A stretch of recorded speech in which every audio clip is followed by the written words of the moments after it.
যারা যারা ধুরন্ধর সিনেমাটা এখনও দেখেননি তাদেরকে সবাইকে বলবো গো অ্যান্ড ওয়াচ ইট। ভাই আদিত্যদের কি বানিয়েছে এটা। Hello guys, welcome to my channel. আজকে আমরা রিভিউ করবো ধুরন্ধর সিনেমাটা, যেটাতে মেন লিডে আছে অর্জুন রামপাল, অক্ষয় খান্না, রণবীর সিং, আর মাধবন, সারা অর্জুন। আমি সবে দেখে আসলাম সিনেমাটা, এবং সিনেমাটা কিন্তু আমাকে একটা আলাদা লেভেলেরই মজা দিতে পেরেছে। এবার আসি সিনেমার রিভিউতে। তো সিনেমাটার একটা মিশনকে সেন্টার করে, সেই মিশনটার নাম হচ্ছে ধুরন্ধর, এবং সেই মিশনে কিভাবে রণবীরকে পাঠানো হবে এবং রণবীর সেটা কিভাবে এক্সিকিউট করবে সেটা দেখার জন্য আপনাকে কাছের সিনেমা হলে গিয়ে সিনেমাটা দেখতে হবে।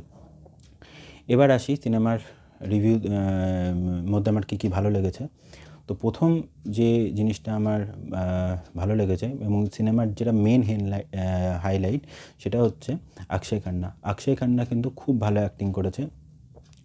অক্ষয় খান্না মানে পুরো সিনেমাটা জুড়ে অক্ষয় খান্নার অ্যাক্টিং এবং অক্ষয় খান্নার সাথে রণবীর সিংয়ের যে ফেস অফগুলো এবং অ্যাকশন সিনগুলো কিন্তু খুব ভালোভাবে এক্সিকিউট হয়েছে।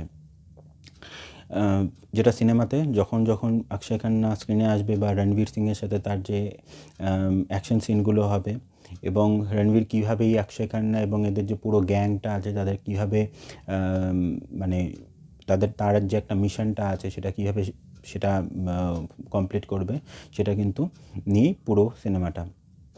এবং সিনেমাটার মধ্যে বিজিএমের কাজ খুব ভালো হয়েছে। বিজিএমগুলো তে মানে সিনেমার যে অ্যাকশন সিনগুলো এবং যে পিক পয়েন্টগুলো আছে সেগুলোতে বিজিএমের কাজ কিন্তু খুব ভালো হয়েছে।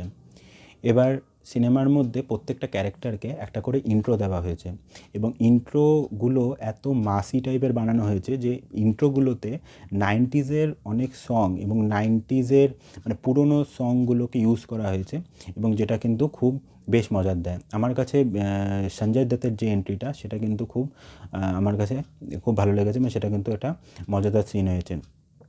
এবং সিনেমার মধ্যে একটা ইনসিডেন্ট, যেটা খুব ফেমাস একটা ইনসিডেন্ট, সেই ইনসিডেন্টটার কিছু রিয়েল ক্লিপ এবং রিয়েল ভয়েস ইউজ করা হয়েছে, যেটার মানে সিনেমাটাকে এগিয়ে নিয়ে যায়। এবং সেই ক্লিপ বা সেই রিয়েল ইনসিডেন্ট ডকুমেন্ট হিসাবে রিয়েল ক্লিপ, যে একটা টেররিস্ট অ্যাটাক হচ্ছে এখানে হয়েছে, সেটার কিন্তু রিয়েল ক্লিপ এবং রিয়েল যে নিউজগুলো সেগুলো দেখানো হয়েছে সিনেমাতে, যেটা কিন্তু বেশ ভালো।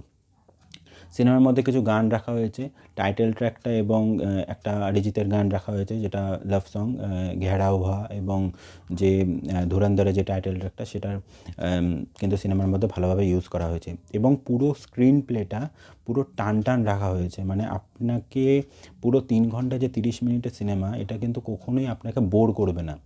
মানে পুরো আপনি সিনেমাটা যখন শুরু করবেন এবং শেষে ফার্স্ট হাফটা কখন পার হয়ে যাবে, ফার্স্ট হাফটা, এবং তারপরে পুরো সিনেমাটা কখন কমপ্লিট আমি বুঝতে পারবেন না, কারণ পুরো স্ক্রিন প্লেটা পুরো টান টান রাখা হয়েছে, এবং একটার পর একটা ইনসিডেন্ট কিন্তু মানে চলে আসছে, এবং সিনেমাটা কিন্তু তার মেন যে মোটিভ সেটার থেকে কিন্তু হাঁটছে না। মানে পুরো সিনেমাটাকে খুব এঙ্গেজিংভাবে রাখা হয়েছে, যেটা মানুষকে হোল্ড করে, আপনি কোনো পয়েন্টে বোর ফিল করবেন না।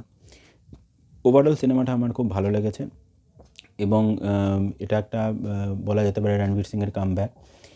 এবং সিনেমাটার সেকেন্ড পার্ট আসবে, এটা ফার্স্ট পার্ট ছিল। সেকেন্ড পার্টের ডেটও অ্যানাউন্স করে দিয়েছে মেকার্স, আর 19 মার্চ 2026 আসবে। এবং সিনেমাটার এই ছিল পুরো সিনেমার রিভিউ। আপনাকে